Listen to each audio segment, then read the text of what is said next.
Euphoria dit adieu à l'un de ses personnages majeurs dans l'épisode 7 de la saison 3. Salut toi, c'est Stéphane et tu es bien branché sur Click and Cultures.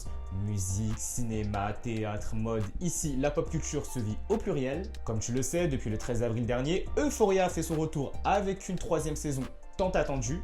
Et nous, depuis chaque semaine, nous faisons une review des différents épisodes. Cette semaine, place à la review de l'avant-dernier épisode de cette saison. Mais attention, cette review contiendra quelques spoilers, donc si tu n'as pas encore vu l'épisode 7 de la troisième saison d'Euphoria, je te propose de revenir après visionnage. Le pouvoir et la liberté ont un prix. Et cet épisode 7 nous l'a bien montré. Nous l'avons bien vu, c'est cette quête vers ces deux choses qui ont placé plusieurs personnages dans des situations critiques, voire dangereuses. Dans le cas de Maddie, sauver Cassie qui est clairement sa poule aux œufs d'or niveau business, lui a été fatal puisque marchander avec Alamo, j'ai beaucoup aimé la backstory dans l'épisode 5, mais surtout de porter le poids d'une importante dette qui la dépasse. D'ailleurs, ce fameux plan, on la voit contre le mur avec ses différentes têtes d'animaux coupées qui symbolise un peu ce statut de femme trophée. Et dans le cas de Nate, c'est un prix qui lui aura été fatal. On se rappelle du comportement problématique qu'il a pu avoir lors des premières saisons. Bien qu'il essaie de changer dans cette saison 3, il avait toujours au fond de lui ce côté manipulateur pour le bien de son business. Le fait que ce soit un serpent qui vienne d'apporter un coup final à ça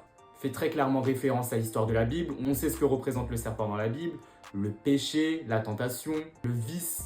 Puisqu'au final, c'est cette envie de pouvoir, cette envie de gagner qui l'a fait se retrouver dans cette situation. Je trouve que c'est une symbolique qui est poussée à son paroxysme par le fait que ce soit Cassie et Maddie qui découvrent son corps, puisqu'on parle là des deux femmes qui ont souffert chacun à leur manière à ses côtés. C'est aussi là que l'histoire de Bishop évoquée lors de l'épisode précédent prend sens, cette idée qu'on n'est jamais très loin du point de non-retour. Et c'est d'ailleurs quelque chose que Ali tente de faire comprendre à Roux. Roux qui désormais s'imagine comme la lumière capable de désamorcer ce chaos dans lequel elle se trouve, s'identifie désormais au personnage de Moïse, sauf que comme le dit Ali, Moïse n'a jamais atteint la terre promise, une manière d'avertir Roux du danger qui l'attend. C'est en ça que je trouve que l'intégration de sa backstory en introduction de cet épisode est très intéressante, puisque le fait que puisque ça montre une fois de plus que Ali soit le bon conseiller de Roux n'est pas anodin, c'est quelqu'un qui a eu un parcours très similaire à elle, une vie remplie de drames, une échappatoire à travers la religion. C'est d'ailleurs quelque chose qui se répète une fois de plus dans l'histoire de Roux, puisque ce n'est pas anodin si le cliffhanger de cet épisode soit Roux, qui soit victime d'une trahison